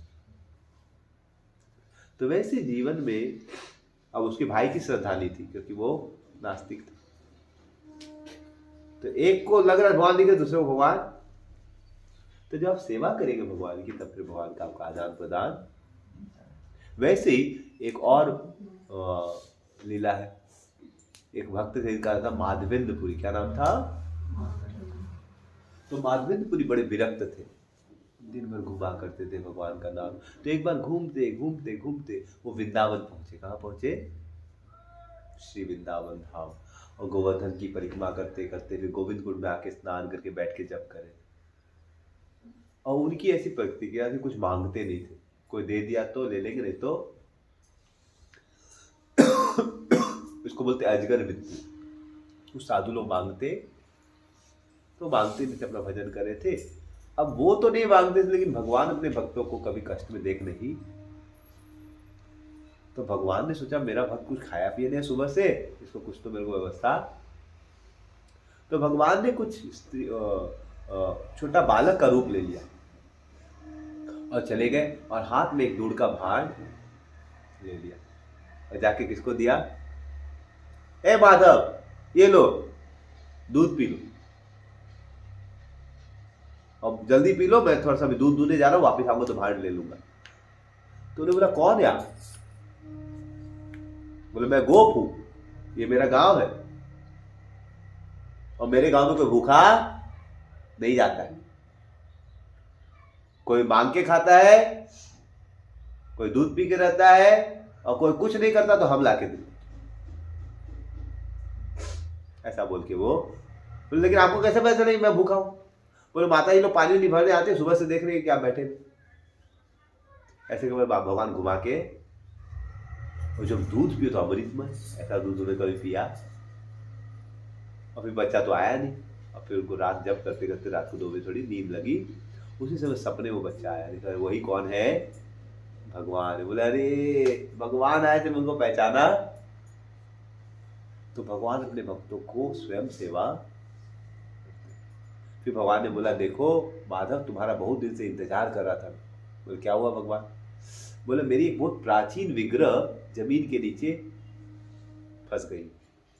पहले वज्रनाम ने 5-4 साल पहले स्थापना की थी, फिर मुसलमान के आक्रमण के कारण पुजारी मुझे जंगल में छुपा के चला गया। तब से मैं जंगल में, मेरे को वृष्टि लग रही, धूप लगी, बहुत कष्ट हो रहा है, तो तुम मुझे निकाल के स्थापित करो। तो जैसे सुबह 3 बजे उठे वो, सब लोग गाँव वालों को लिए 2 घंटे में, और फिर सबको लेके वो कहाँ चले गए? उसको खोद खोद के जब निकला तो एक जगह पे कौन निकले? गोपाल जी भगवान की। तो बहुत सुंदर गोपाल जी के विग्रह। समझ रहे? साक्षी गोपाल, ये गोपाल अलग, समझ रहे? तो गोपाल जी के विग्रह इतने सुंदर, उनका अभिषेक किया उन्होंने, और हजारों लोग की संख्या में लोग आए, अभिषेक हुआ, सबको प्रसाद बांटा गया। और रात को माधवेंद्र को थोड़ा सा प्रसाद हल्का सा लेके वो, और उनकी बहुत सुंदर तरीका से सेवा कर दी। सुबह अगले दिन बहुत सारे लोग आए, बोले हम लोग क्यों नहीं बताया? हम लोग को भी बताया, हम लोग भी आते, हमको भी, हमारे गांव से भी भगवान की सेवा तो ऐसे करके अगले दिन एक गांव को सेवा दी गई। उस गांव से सब लोग दूध लेके आए, दही लेके आए, रोटी बनाया, चावल बनाया, ऐसे करके फिर उस गांव के नाम से पूरा भंडारा। अगर दूसरा गांव बोला मुझे भी मौका दीजिए, ऐसे करके 2 साल तक रोज नया नया गांव को मौका भगवान की सेवा का। अब 2 साल बाद फिर भगवान सपने में आए, बोले माधव मेरे को बहुत गर्मी लग रही है। क्या लग रही है? जितना भी अभिषेक को फ्री में गर्मी लग रहा है। पूरी में जो ना मलय में बहुत अच्छा ठंडा चंदन मिलता है, वो लेके आओ तो मेरे को ठंडा। अब देखिए 2000 किलोमीटर दूर है पूरी से वृंदावन। कितना दूर है? 2000। तो 2000 किलोमीटर दूरी वो कोई गाड़ी से नहीं जाएंगे, कैसे जाना पड़ेगा उनको? पैदल। और पहले जमाने में उसमें मुसलमानों का राज्य था, तो अब नदी क्रॉस करके आप तो मुसलमानों के राज्य में जाएंगे तो बहुत रिस्क भी है। और खास करके चंदन लेके आएंगे तो और भी, चंदन बहुत कॉस्टली। आप 100 किलो भी लाए तो आपको लाखों करोड़ों का संपत्ति हो गया तो चोरी होने का डर रहे। फिर ये महात्मा ने पूरी कुछ नहीं सोचे, भगवान का आदेश से निकले और चलते चलते चलते चलते वो कहां पर आए? मथुरा आए। कहाँ आए? मथुरा आए। और जब रेमुड़ा आए, वो मथुरा से चलते चलते चलते कहाँ आए? ये बंगाल के बाद उड़ीसा में एंटर करते समय एक स्थान है, इसका नाम है बालासोर। वहां पर रेमुड़ा नाम का स्थान, और वहां पर गोपीनाथ जी के बहुत सुंदर विग्रह जो भगवान राम ने स्वयं अपने हाथ से बना के मां सीता को दिया था। तो वहां पर जो गए तो उस समय भगवान को भोग लग रहा था, और बहुत वहां पर एक अमृतमय भोग लगता है, इसका नाम है अमृत के। तो उनकी इच्छा हुई थोड़ा सा मेरे को अगर चखने मिल जाता तो मैं गोपाल जी के लिए सेम वैसा भोग। अब भोग लग ही रहा था, उनको इच्छा हो गई थोड़ा मिल जाता तो उनको लगा रहे तो भगवान खाए नहीं, उससे पहले वो खाने की। लेकिन वो अपने लिए नहीं खाने का सोच रहे, किसके लिए सोच रहे थे? खा लेता तो किसके लिए बनाता? गोपाल जी के। क्योंकि वो खराब लग, मैं कितना लोभी आदमी हूँ। तो फिर बाहर जाके जप कर लिया, और इधर पुजारी पट बंद कर दिया, मंदिर बंद कर दिया। अब भगवान फिर से पुजारी जब सोया सपने में आए, मेरा एक भक्त आया माधव, उसके लिए मैंने 12 जो मिट्टी के भांड होते हैं उसमें खीर भोग लगता था रबड़ी का। भगवान बोले मैंने एक भांड जो है माधव के लिए चुरा लिया। मैंने एक भांड किसके लिए चुरा लिया है? बोले भगवान मैं तो गिन के निकाला था, मैं तो रोज गिन के निकालता हूँ। बोला मैं एक्सपर्ट हूँ चोरी। समझ रहे? मेरा नाम है माखन चोर, मैं इतना स्मार्ट हूँ कि तू गिन भी नहीं पाया। उसको डाउट हो गया, अब सचमुच सपना है कि सही, तो नहा धो के फिर गया, और जैसे पट खोला देखा नीचे भगवान के पांव के बगल में क्या पड़ा हुआ। बाप रे बाप, मैं इतने साल से सेवा कर रहा हूं, मेरे लिए भगवान ने चोरी की, उसके लिए चोरी की, मतलब कोई बहुत बड़ा महान भक्त होगा। चिल्लाने लगा कौन है माधवपुरी भाई जिसके लिए भगवान खीर चोरी की? तो फिर माधवपुरी को खीर दिया, माधवपुरी खा के पूरा पागल हो, फिर भाग गया वहां से। उनको डर लग रहा था अगर मेरे को सब लोग पता चले मेरे लिए भगवान खीर चोरी के, सब मेरा सम्मान करेंगे तो पूरी चलेगी। लेकिन भक्त लोग सम्मान चाहते नहीं, फिर फेमस हो जाते। लेकिन उनको सबको पता चल गया यही माधवपुरी इसलिए खीर। अब देखिए मैं तो फेमस हो गया, तो मैं फेमस को क्या किया? सेवा में लगा दिया कि ठीक है आप लोग मेरा सम्मान करना चाहते हैं तो मुझे थोड़ा चंदन दिलवा दीजिए। बोला आपको चंदन का जीवन दे देंगे। तो 1000 किलो चंदन भी दे दिया, पेपर ऊपर दे दिया लिख के, कहाँ कहाँ जहाँ पे लगने का जरूरत था सब दे के, दम 2-4 सेवक भी दे दिया। समझ रहे? तो इस प्रकार से भगवान अपने भक्तों के साथ क्या करते? आदान प्रदान करते। समझ रहे? तो उसके बाद वो वापस रेमुड़ा आए तो भगवान फिर सपने में आए गोपाल जी, बोले कि गोपीनाथ जी को लगा दो, मुझे लग जाए। तो भगवान को डर था कि इतना दूर मेरा भक्त लेके आएगा 2000 किलोमीटर, रास्ते में तकलीफ हो सकती, बोले यहीं पर लगा दो। तो आज भी चंदन यात्रा में भगवान को 21 दिन चंदन लगाया जाता है। तो इस प्रकार से भगवान बहुत सारी लीलाएं करते हैं। अगर सही से आप अगर भक्ति करेंगे तो आपको इसका फल, यदि सही से भक्ति नहीं करेंगे तो फिर आपका हृदय परिवर्तित। जैसे मैं देखा 50-60 लोग अंतिम संस्कार में गए मेरे साथ। परसों हमारे स्टूडेंट के पिताजी गुजर गए थे, मैं भी गया, तो उसने मुझे बुलाया तो मैं आया था। तो मैं अंतिम संस्कार करवा रहा था, हम लोग कीर्तन कर रहे थे। लेकिन मैंने देखा संस्कार तो बहुत लोग कर रहे हैं, विधि भी पालन नहीं। विधि को क्यों पालन करना है पता? 60 लोग गए, एक आदमी मर गए, उनके लिए गए, राम राम सत्यम बोल रहे हैं, लाश जली 3 घंटा लाश के बगल में थे। लेकिन उसके बाद भी मैं देखा कि आके फिर मैं बस में देखा रात को 1 बजे वो मोबाइल में उल्टा पुल्टा चित्र देख रहे, कोई खैनी खा रहा तो कोई ये कर। तो अंतिम संस्कार के बाद आदमी जब देखता तो उसके हृदय में वैराग्य आना चाहिए कि भाई मैं भी एक दिन जल के राख होऊंगा, तो मुझे पाप और नहीं, मैं अपने जीव की तुष्टि के लिए मांस खा लेता हूं, लेकिन कल मुझे जलाया जाएगा, मुझे और पाप नहीं। लेकिन इतना संस्कार किए, लेकिन किसी के हृदय में परिवर्तन ज्यादा। संस्कार पालन कर रहे हैं लोग, लेकिन उनको पता नहीं है विधि का पालन कैसे करना। गुरु के निर्देशन में नहीं करने के कारण सोचिए 50-60 लोग गए गांव से, किसी के हृदय में परिवर्तन। और अंतिम संस्कार में जा रहे हैं और बीच में खाना भी खा रहे, बीच में घर में रोक के चाय भी पिला रहे।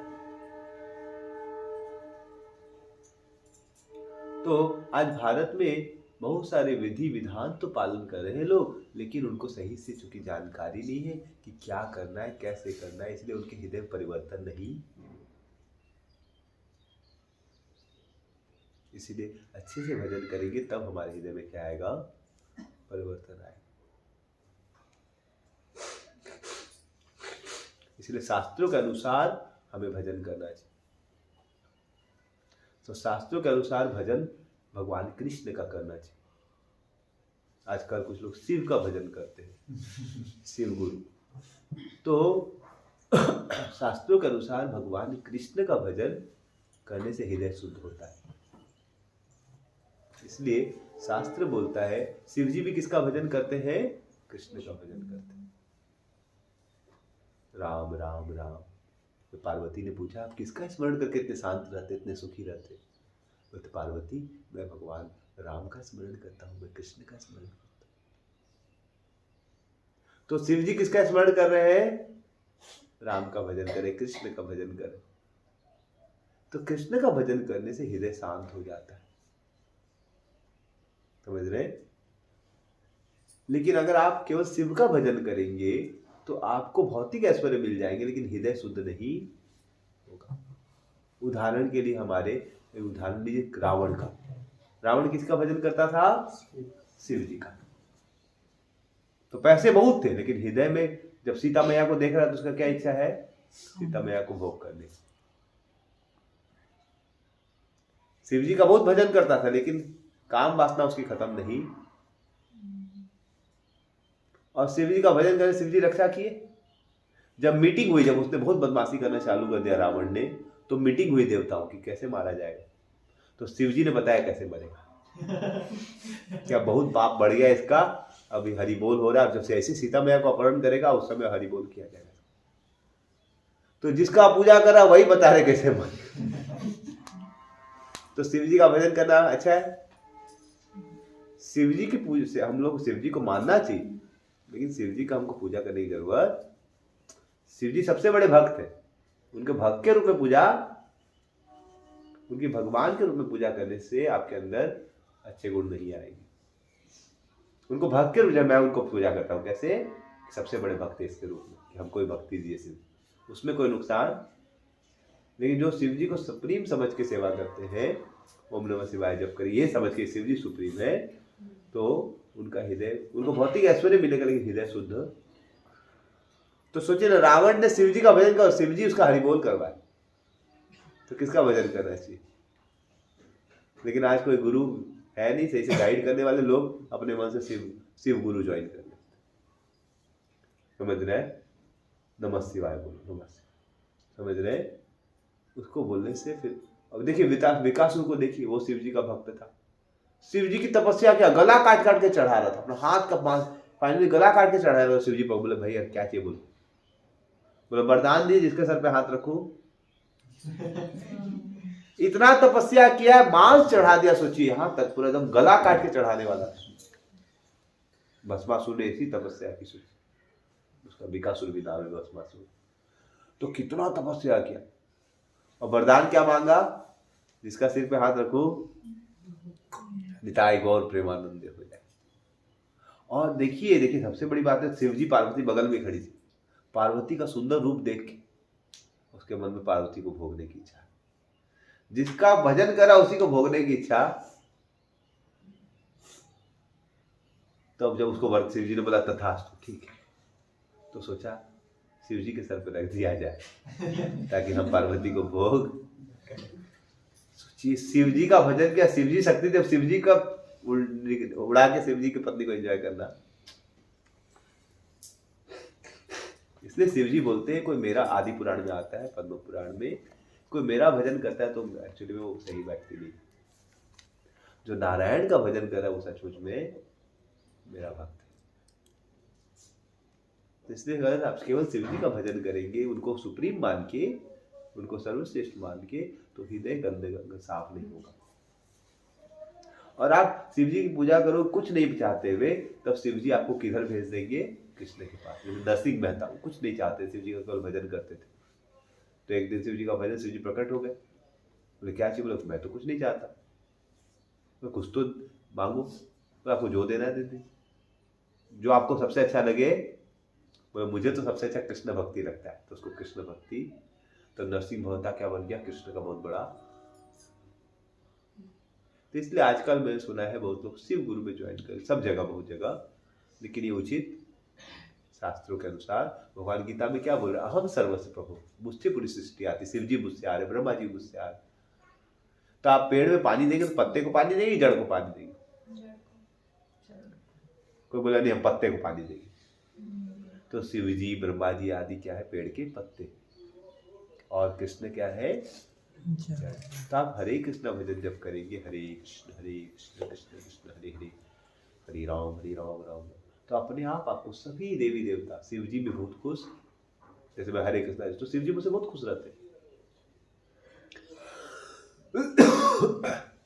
तो इसलिए रोज भगवान का नाम जप। और कलयुग का तारक मंत्र है हरे कृष्णा। बोले हरे कृष्णा हरे कृष्णा हरे कृष्णा हरे कृष्णा कृष्णा कृष्णा कृष्णा कृष्णा हरे हरे हरे हरे हरे राम हरे राम हरे राम हरे राम राम राम राम राम हरे हरे।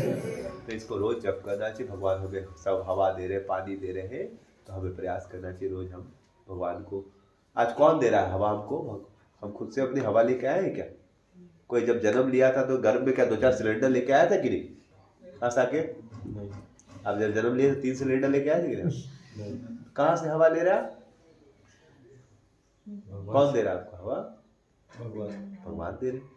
तो कोई हमें कुछ देगा तो उसको थैंक यू बोलते हैं कि नहीं? आपको भूख लगे, कोई खाना देगा थैंक यू बोलेंगे कि नहीं?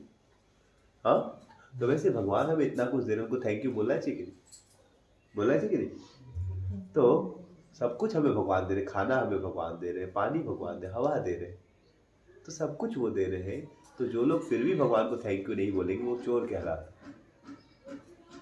समझ रहे? और फिर वो लोग सुखी नहीं रह सकते। जैसे मान लीजिए आप ये घर बना रहे, प्रभु जी घर बना रहे, और मिस्त्री को उन्होंने लाके मिट्टी दे दी, ईटा दे दिया, सब कुछ दे दिया, और मिस्त्री घर बना दिया, और फिर लॉक करके बोला मेरा घर। किसका घर है? बोले चाबी दो। बोले नहीं मेरा घर मैं बनाया। अरे मिट्टी मैं दिया, भूमि मैं दिया, सब कुछ मैं दिया, तुम क्या बोल रहा है? बोले हमने ईटा लगाया था। ईटा लगा दिया तो क्या हुआ? अगर मान लीजिए मिस्त्री बोलता है मेरा घर, तो उसको क्या बोलेंगे? सब कुछ हमने दिया और बोलता मेरा घर, क्योंकि हमने बनाया। मिस्त्री का घर हो गया क्या? अब कोई मिस्त्री बोलता है मेरा घर और लॉक करके भागने लगे, उसको क्या मिलेगी? सजा मिलेगी। क्या कहलाएगा वो? चोर कहलाएगा। तो आप ही बताइए, जब मिस्त्री सब कुछ खुद से खड़ा किया है लेकिन सामान हम दिए, तो हमारा घर और हमारे अनुसार नहीं चलेगा, ब्लॉक करके भाग गया, तो उसको चोर कहलाएगा। वैसे ही हम लोग को देखिए, छोटे बच्चे थे हम, हवा कौन दिया? ऐसा के भगवान। पानी कौन दे रहा है? खाना पीना कौन दे रहा है? फैक्ट्री में बनता है क्या चावल? सब तो भगवान दे रहे। तो खाना दिए भगवान, पानी दे रहे भगवान, हवा दे रहे भगवान, और उसको खा खा के इतना बड़ा शरीर हो गया हम लोग, है कि नहीं? तो सब कुछ हमको भगवान दिए और शरीर इतना बड़ा हो गया, तो किसका शरीर होगा? भगवान का। हम लोग सोचते किसका शरीर है? यही दुख का कारण है कि जो मिस्त्री था अब सोचता है हमारे घर है, तो फिर से दुखी। तो वैसे हम लोग कभी नहीं सोचा मेरा से भगवान ने मुझे दिया है उनकी सेवा में, तो मिस्त्री अगर उनको बना के चाबी दे देगा तो उसको बहुत पैसा मिलेगा, सब कुछ उसको मिलेगा, लेकिन खुद हड़पना चाहेगा तो फंस जाएगा। वैसे हमको ये शरीर भगवान ने दिया है, तो हमें इसको भगवान की सेवा में, भगवान के अनुकूल जीवन, तो हम सुखी रहेंगे और भगवान भी सुखी। यहाँ अपने मन से लगाएंगे, अपने मन से जो करना चाहेंगे करेंगे, दुखी। तो भगवान ने बोला है सात्विक आहार खाना चाहिए, तो हमें सात्विक आहार खाना चाहिए। कोई मांस मछली सब खाएगा सुखी। भगवान ने बोला नशा नहीं करना, तो नहीं करना चाहिए। तो भगवान के अनुकूल ये मशीन को इस्तेमाल करेंगे तो आप भी सुखी रहेंगे और भगवान भी आपको सुख के आशीर्वाद। तो ये भगवत गीता की सरल शिक्षा है, आप लोग अब खुद से पढ़िए, हमें थोड़ा और भी जाना है, लेकिन हम आपसे यही विनती है कि आप लोग जो हमने आपको बताया कि भगवान ने हमें शरीर दिया, सब कुछ दिया, तो उनका भजन करना चाहिए कि नहीं? हाँ, कितने लोगों को लगता है भगवान का भजन करना चाहिए? हाँ, तो इसीलिए आप लोग से विनती है। मैं तो आप लोगों को बहुत देर समझ बताना चाहूँगा, लेकिन हम चाहते और भी घर में जाए उनको भी बताए। तो आप लोग से यही विनती है कि हम तो अभी एकाएक निकले, एक डिवोटी गुजर गए तो उनके पिता, तो हम कुछ लेके नहीं आ पाए माला और गीता, लेकिन आप लोग जप कर सकते हो, समझ रहे? हरे कृष्ण कृष्ण कृष्ण हरे हरे, हरे राम राम राम। हमारे पास माला है, ऐसे आपको भी माला पे इस गोटी से बोलती है, गुरु मणि इस पे जप नहीं करते, इसके बाद वाली मणि से हरे कृष्ण कृष्ण कृष्ण हरे हरे, हरे राम राम राम, हरे कृष्ण कृष्ण कृष्ण हरे हरे, हरे राम राम राम, हरे कृष्ण कृष्ण कृष्ण हरे हरे, हरे राम राम राम, हरे कृष्ण कृष्ण कृष्ण हरे हरे, हरे राम राम, फिर बोलिए हरे कृष्ण कृष्ण कृष्ण हरे हरे, हरे राम राम, हरे कृष्ण कृष्ण कृष्ण हरे हरे, हरे राम राम हरे हरे, हरे कृष्ण कृष्ण कृष्ण हरे हरे, हरे राम राम हरे हरे, हरे कृष्ण कृष्ण कृष्ण हरे हरे, हरे राम राम हरे हरे, हरे कृष्ण कृष्ण कृष्ण हरे हरे, हरे राम राम हरे हरे, हरे कृष्ण कृष्ण कृष्ण हरे हरे, हरे राम राम। इस प्रकार से आप एक माला करने में 7-8 मिनट लगती है। बहुत इसको लाभ अभी से आप अगर आदत लगाएंगे तो आपको बहुत लाभ। एक मंत्र जप करने से करीबन 2000 नाम हो जाता है। तो एक माला जप करेंगे रोज तो आपका 1 साल में करीबन 10 लाख नाम हो जाएगा। केवल एक माला करने से कितना जाए, तो कृपया करके आप एटलीस्ट भगवान का एक नाम, एक माला तो 10 मिनट लगती करना चाहिए। गीता, हमारी इस्कॉन की जो गीता है उसको आप पढ़िए, बहुत सुंदर तरीके से उसमें समझाया गया और इस मनुष्य जीवन को सफल और सार्थक बनाएंगे। हरे कृष्णा। किसी का कुछ प्रश्न है तो पूछ सकते हैं।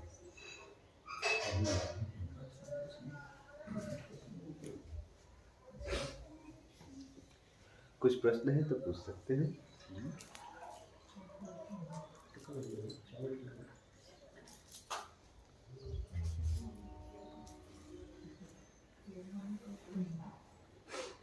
शंका मन में नहीं रखनी चाहिए। कुछ डाउट है तो समझ रहे, नहीं तो फिर मन, आपको दुनिया में बहुत लोग हजार चीज बोलेंगे, तो पहले से आप क्लियर रहेंगे तो आपको डाउट, तो कुछ भी करेंगे 4 लोग कुछ बोल देगा तो आप डर जाएंगे, समझ रहे। तो इसीलिए आपको अगर कुछ शंका है तो पूछ सकते हैं।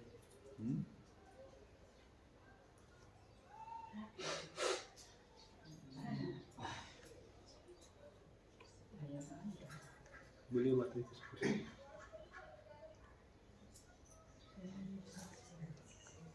कोई डाउट है तो पूछिए। संशय मेरे मन में नहीं।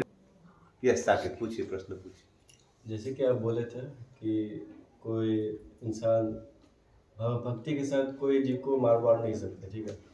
कोई हत्या नहीं कर सकता किसी जीव का भक्ति के साथ साथ। तो ऐसा मतलब जैसे एक जैन धर्म है, ठीक है, उसमें दिगंबर श्वेतांबर आता। एक दिगंबर ऐसे घूमते जा रहा था तो उसका बहुत बड़ा दाढ़ी था, ठीक है। तो उसके दाढ़ी में एक चींटी फंस गया। तो वो दिगंबर लोग कभी किसी चीज को किसी का हानि नहीं पहुंचाता। तो वो क्या कि वो अपना दाढ़ी को ले जाके पेड़ के, एक पूरा बड़ा पेड़ था उसमें जाकर अपना धारी को लगाया, ठीक है, और वो सोचा कि वो चींटी निकल के तालाब में चल जाएगा, ब्रांच में चल जाएगा, ठीक है। पर वो देखा नहीं था कि वो ब्रांच में बहुत सारा चींटी पहले से था, पर वो चींटी वापस उसका दाने से वो ज़्यादा धारी से आके उसका मुंह पे ही लग गया। तो उस स्थिति में क्या करेगा वो दिगंबर? अपना भक्ति को लेके जाएगा या क्या करेगा? हमको ये इस चीज़ में थोड़ा क्यूरियोसिटी था। आप क्या पढ़ाई कर रहे हैं अभी? अभी यूपीएससी का। यूपीएससी की तैयारी कर रहे हैं। तो जीवन में कुछ भी करना होता है, आप यूपीएससी की तैयारी कर रहे हैं तो आपको गोल क्लियर होना चाहिए। अगर गोल क्लियर नहीं होगी तो आप यूपीएससी नहीं समझ रहे। मान लीजिए आप तैयारी कर रहे पटना जाके, कहीं पर भी जाके, अब कहीं पर कुछ झगड़ा हो गया या मान लीजिए कुछ खाना खत्म हो गया या घर से फोन आ गया, बेटा अभी शादी है आ जाओ। तो अगर आपका गोल क्लियर नहीं है तो आप छोटी छोटी बातों में बिजली तो फिर घर भाग जाओगे, तो आप फिर फोकस में पढ़ाई नहीं करोगे तो आपका होगा। तो वैसे ही जीवन में आप भगवान को प्राप्त करना चाहिए तो आपको गोल क्लियर होना चाहिए, समझ रहे। तो जहाँ तक दिगंबर की बात है कि उनके दाढ़ी में एक चींटी निकालने का प्रयास किया और बढ़ गई, तो अगर आप बहुत ऊंचे स्तर पे चले जाते हैं, समझ रहे, और भगवान को देखने लगते हैं तो फिर चींटी आपको काटेगी। जैसे बहुत बड़े महात्मा होते हैं सब जंगल में घूमते हैं और वो लोग बहुत भगवान को, हर एक के हृदय में भगवान को देखते हैं। जंगल में महात्मा लोग घूमते हैं, आप जंगल में घूमोगे रात को सियार है भालू है, डर के मारे जा पाओगे? नहीं जा पाए। वो लोग कैसे रहते जंगल में? वही कुत्ते वही सियार जंगल में घूमते रहे, वो लोग कैसे रहते? तो वो लोग जब बहुत ऊंची स्तर में चले जाते तो वो हर एक के हृदय में क्या देखते हैं? तो जब शेर को भी देखते तो क्या देखते हैं उसके हृदय में? कृष्ण को। तो वो कृष्ण जब शेर को देखते उसके हृदय में किसको देख रहे हैं? भगवान को। तो शेर से डरते नहीं, उसको द्वेष नहीं करना चाहते, उसको क्या नहीं करना चाहते? हार्म नहीं करना चाहते। तो शेर के हृदय में जो भगवान बैठे, शेर को बोलते इसको मत मारो, ये मेरा भक्त है। शेर के हृदय में स्थित भगवान क्या बोलते हैं शेर को? कि शेर ये मेरे भक्त, इनको मत, समझ रहे। लेकिन वो कौन से भक्त के लिए भगवान ऐसा करेंगे? गीता पढ़ी आपने? तो गीता में भगवान बताते हैं क्या उस संत के गुण होने चाहिए। तो पहला गुण बताते अद्वेष्ट सर्वभूतानां। पहला गुण क्या है? अद्वेष्ट सर्व। भारत में सही से जानकारी नहीं, तो लोग सोचते साधु जो है वो गुस्सा नहीं कर सकता। ऐसा शास्त्र में कहीं नहीं लिखा कि साधु गुस्सा, साधु द्वेष नहीं करेगा। साधु क्या नहीं करेगा आपसे? कभी कभी मैं बहुत जोर से गाली देता हूँ, मतलब गाली नहीं देता, मतलब चिल्लाता हूँ लेक्चर में। कोई अगर बदमाशी करता है, कोई डिस्टर्ब होता है, मैं बहुत जोर डांट देता हूँ। तो लोग बोलते हैं इतना साधु क्या इतना चिल्लाए? ये शास्त्र में कहीं नहीं दिया साधु चिल्लाएगा। साधु आपसे द्वेष नहीं करेगा। क्या नहीं करेगा? जैसे माँ है तो मेरी माँ मेरे को प्रेम करती है, लेकिन कभी कभी बहुत बदमाशी करता था तो दुर्गा का रूप ले लेती, बिन मौसम के दुर्गा पूजा हो जाता। तो क्या मेरी माँ खराब है क्या? अब मैं बहुत बदमाशी कर रहा हूँ तो पीट देती है मेरे को, रोज रोज नहीं, जब कुछ लिमिट पार करता है। साल में 2-4 बार दुर्गा पूजा बनता, समझ रहे। बेलन चिमटा सब निकलता था उससे, समझ रहे। शेरे पे सवार शेरा। तो मेरी माँ अच्छी थी खराब थी? हाँ, मारती थी मेरे को। मारना अच्छा है क्या? अच्छी थी खराब थी? अच्छी थी। क्यों मार रही है? ऐसा बच्चे को मारा जाता है? हाँ, वेरी गुड। सो अब मैं बदमाशी कर रहा हूँ, मेरे को मार के, तो माँ मुझसे प्रेम करती। तो माँ का अद्वेष्टा क्या है? वो अद्वेष, द्वेष नहीं करे। लेकिन माँ को संत नहीं बुलाया, क्यों? क्योंकि केवल मुझसे द्वेष नहीं कर रही, क्योंकि मैं उसका बेटा हूं। लेकिन मेरे प्रेम के कारण दूसरे का बच्चे से क्या करे? द्वेष करेगी। घर में 4 लीटर दूध आया तो अब 2 लीटर ताई को मिलना चाहिए, बड़ी मम्मी को 2 लीटर, मतलब 2 लीटर उनके बेटे के लिए, 2 लीटर मेरे लिए। तो मेरी मम्मी क्या करेगी? थोड़ा एक्स्ट्रा निकाल लेगी। या अच्छा वाला किसको, मान लो 4 ठो मिठाई आया कहीं से, तो 2 कौन सा बढ़िया वाला निकाल लेगी। समझ रहे कि हम क्या करें? हम तो 2 ठो ले लिए, 4 ठो आया था हम ले लिए 2 ठो। तो मेरे प्रति स्नेह है, लेकिन मेरे मेरे बड़े पापा के बेटे के प्रति उसको स्नेह, मतलब उसके प्रति भी स्नेह, लेकिन मेरे से ज्यादा है स्नेह, तो उसके प्रति क्या हो गया, द्वेष हो गया। तो इसीलिए साधु का क्या गुण बताया गया भगवत गीता में, अद्वेष्ट सर्वभूतान। साधु सबसे द्वेष नहीं करते। मेरी माँ मुझसे प्रेम करती, लेकिन मेरे प्रेम का मेरा बेटा का जॉब हो जाए। 10,000 लोग बैठे जॉब के लिए, 100 लोग का होने वाला, तो माँ क्या पास मेरा भगवान मेरा बेटा का, दूसरा का बेटा क्या होगा, वो भाड़ में जाए। आप समझ रहे? इसलिए साधु के जो गुण होते हैं वो किसी से द्वेष नहीं करता है। तो जब उस स्तर पे है वो, तो चींटी चढ़ भी जाएगी तो काटेगी नहीं उसको। तो ये भगवान उस चींटी को बोलेंगे नहीं मेरा भक्त, इसको ज्यादा परेशान मत कर। जैसे हरिदास ठाकुर नाम के एक भक्त थे, वो हर समय हर एक व्यक्ति का भला चाहते थे। मुस्लिम कुल में जन्म ले, लेकिन वो हमेशा भगवान का हरे कृष्ण कृष्ण कृष्ण हरे हरे, हरे राम राम राम, सबका भला करते थे। तो क्या हुआ, एक बार जब आप अच्छा काम करते, कुछ लोग आपसे ईर्ष्यालु हो जाते। क्या हो जाते? तो वहां पर एक जो मुस्लिम पादरी था, जो मुस्लिम जो मुल्ला था, उसका नाम था रामचंद्र खान। तो उसका बहुत लोग उसको पैसा देता था पहले पूजा करवाने के लिए सब। अब हरिदास ठाकुर की महिमा बढ़ गई तो लोग हरिदास ठाकुर के पास जाने लगा। उसके पास कोई जाता तो उसका इनकम, उसको रिस्पेक्ट नहीं मिलता था। पहले उसका बोलबाला था, सब उसी, वो जो भी करे लोग उसी को पास पाता प्रणाम करता था। अब हरिदास ठाकुर ने प्योरिटी देकर उसके पास जाने, उसके पास आना तो उसको बहुत खराब लगा। तो एक दिन उसने वैश्या को भेजा उसका पतन कराने के लिए, समझ रहे? लेकिन वैश्या को भेजा उसका पतन कराने के 3 दिन वैश्या गई, वो हरे कृष्णा करते करते वैसे ही हरे कृष्णा करने लगी, और वो भी भक्त बन गई। भेजा था हरिदास ठाकुर का हरि बोल करने, वैसे हरि बोल वो हरे कृष्णा करने लगी और दीक्षा ले ली उनसे। फिर उसने राजा को कंप्लेन कर दिया कि 1 नंबर का ढोंगी आदमी है, ये है वो है, नाटक करता है। अब राजा पे प्रेशर करे कि ये मुस्लिम होके हिंदू का नाम करा, कल और भी मुस्लिम हिंदू का नाम करेगा, सब लोग बदमाश कर देगा, इसको सजा मिलनी चाहिए। तो राजा बोला अरे क्या बोलते उसको, नमाज उच्चारण कर लो, कलमा उच्चारण, ये सब छोड़ दो यार। तो देखिए भगवान तो एक ही, आप हरे कृष्णा बोलिए अल्लाह बोलिए, एक ही बात है। बोले तुम झगड़ा करेगा, तुम ये करेगा वो करेगा। बोले अच्छा भगवान तो रक्षा करेगा ना, हरे कृष्णा बोलेगा करो तो 22 बाजार में कोड़ों से मारेंगे, फिर भी तुम्हारा हरे कृष्णा बचाएगा। देखते तो उसको 22 बाजार में मारा गया। क्या किया? और वो हरे कृष्णा बोलेगा। अब एक कोड़ा से किसी को मारा जाए, हंटर से, क्या हालत होगा आदमी? उनको 22 बाजार में मार मार के चटनी करने लगी, कुछ भी नहीं हुआ। वो लोग जो मारा था वो लोग का हाथ थक गया। बोला भाई तुम नहीं मरेगा तो हम लोग मर जाएंगे आज, क्योंकि राजा हम लोग को छोड़ेगा। बोला अच्छा मेरे जीवित रहने तुम लोग तकलीफ हो तो मर जाता हूँ। मर गया। सब लोग बुला रहे, ऐसे नहीं मैं अपने आप मर गया। तो राजा पर ले देखे मार दी।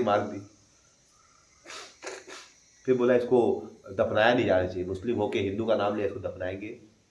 हिंदू लोग बोला ये हम लोग कम्युनिटी का, इसको जलाएंगे भी। तो बोला गंगा में फेंक दो। गंगा में फेंका और फिर से वो बाहर निकल के हरे कृष्णा, और राजा के पास आके बोले हरी वो। राजा बोला बाप रे बाप, कोई साधारण आदमी। और फिर जो लोग भी उसके बगैच में था सब और भक्त। और हरिदास ठाकुर ने एक ही प्रार्थना किया, भगवान एक ही प्रार्थना है, जो लोग मुझे मार रहे थे ना उनको सजा मत दीजिए, वो लोग अनजाने मुझे। फिर भगवान चक्र लेके आ गए कि वो मार देंगे मेरे भक्त को मार। तो हरिदास ठाकुर एक दिन गुफा में जप कर रहे थे, और गुफा में एक बहुत बड़ा सांप था, अजगर। तो उसके कारण जहर फैल रखा था। तो उनको पता नहीं चलता, आदमी जो मिलने आते थे उनसे, वो लोग को लगा कि यहाँ कोई तो सांप है। तो बोला महात्मा जी इसको छोड़ दीजिए, आपको मर जाएंगे। बोले क्यों? बोले यहाँ पर सांप है कोई। बोले सांप मुझे तो नहीं लग रहा। पर नहीं हम लोग से दिक्कत हो रहा है। तो ठीक है, अगर आप लोग को दिक्कत हो रहा है, अगर सांप है तो मैं कल यहाँ से चला जाऊंगा। अगर सचमुच सांप है तो मैं कल यहाँ से चला जाऊंगा। तो अगर सांप नहीं निकला तो मैं, तो जैसे बोले कि अगर सांप नहीं निकला तो चल, वैसे सांप निकल के जंगल की ओर। तो भगवान की अगर सही से कोई भक्ति करेगा और भगवान के नियम पालन करेगा, सही से अगर समझ के वही से जप करके, तो फिर उस केस में उसको चींटी अगर जाएगी तो उसको ज़्यादा नुकसान नहीं। इसीलिए आप बिना उस लेवल पे आए आप उस लेवल के साक्षात्कार को नहीं फॉलो कर सकते। तो जो महात्मा लोग जो बहुत ऊंचे हो जाते हैं, वो लोग जंगल में बिना किसी चीज़ के घूमते हैं, क्योंकि उनको पता है, उनको हृदय इतना शुद्ध हो जाता है कि वो शेर के हृदय में क्या देखते हैं, भगवान को देखते हैं। तो फिर शेर भी उनका नुकसान नहीं। समझ में आपको? तो धीरे धीरे स्तर है, आप चालू कीजिए एक स्तर से, आप एक माला चालू कीजिए। हाँ, वन पैक कर लो, समझ रहे हैं?